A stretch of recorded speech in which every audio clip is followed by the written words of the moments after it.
আমাদের উদয়নারায়ণপুর ব্লকের একটি গ্রাম আছে যেটা হচ্ছে শিবপুর। জানেন কি এই শিবপুর গ্রাম নিয়ে আজ তো একটি বই লিখে ফেলেছেন।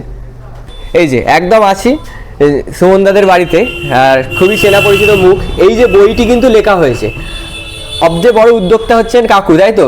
তো কাকু মানে কবে থেকে এটা ভাবনা এসেছিল? ভাবনা আমার 1983 সাল থেকে। 1983 সাল। প্রকাশ পেলো কবে তাহলে? সেই সময়টি আমি লিখেছিলাম, হাওড়া জেলায় প্রতিযোগিতা হয়েছিল প্রত্যেক গ্রাম নিয়ে, তখন আমি লিখে 6ষ্ঠ স্থান অধিকার করেছিলাম। তখন থেকে মনের মধ্যে একটা সুপ্ত বাসনা ছিল যে এই গ্রাম সঙ্গে পূর্ণ তথ্য আমি লিখবো, একটা বই প্রকাশ করবো। আচ্ছা, তারপরে প্রথম প্রকাশ পেলো 18ই মে 2024 প্রকাশ পেলো। এখন কেমন আনন্দ লাগছে? এখন তো খুবই ভালো লাগছে, কারণ আমি সবাইকে জানাতে পেরেছি যে এই গোটা গ্রামের ইতিহাসটা। মানে কিন্তু এই গ্রামে থেকে অনেকে কিন্তু এই ইতিহাস জানে না। সেটা স্বাভাবিক কথাই, সবাই তো পুরো তথ্যটা সংগ্রহ করতে পারে না, আর জানার আগ্রহটা অত বেশি থাকে না। কিন্তু একটা বই হলে পরে সবার পক্ষে পড়বার সুবিধা হয় এবং সবকিছু জানতে পারে। আর সুমনদা, তাহলে বলো যে এই বই পাবে কোথায়? বই পাবে আমার পালকো কাউন্টার থেকে পেতে পারে। এছাড়াও সুদেব মুখোপাধ্যায়, আঞ্চলিক ইতিহাস গবেষক সুদেব মুখোপাধ্যায়ের সঙ্গে কন্ট্যাক্ট করলে হবে। উনি আমতা পীতাম্বর হাই স্কুলের ইতিহাসের শিক্ষক। আচ্ছা, কোনো কি নাম্বার আছে? ফোন নাম্বারে কন্ট্যাক্ট করে কেউ যদি...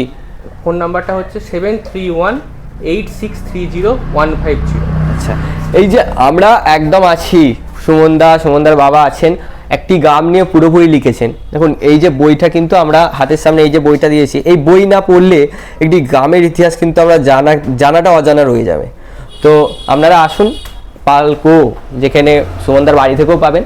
তো ফোন নাম্বার থাকলেও ফোন নাম্বারে কন্ট্যাক্ট করে এই বই আপনারা নিতে পারেন। আমরা কি আপনার সম্পূর্ণ পরিচয় এবং আপনার ঠিকানাটা একটু বলুন। আমার নাম প্রদীপ কুমার পাল, বাড়ি শিবপুর, কিন্তু আমি জয়নগর কনভার্টেড জুনিয়র বেসিক স্কুলের প্রধান শিক্ষক, এখনো পর্যন্ত কর্মরত, 2026-এ রিটায়ারমেন্ট।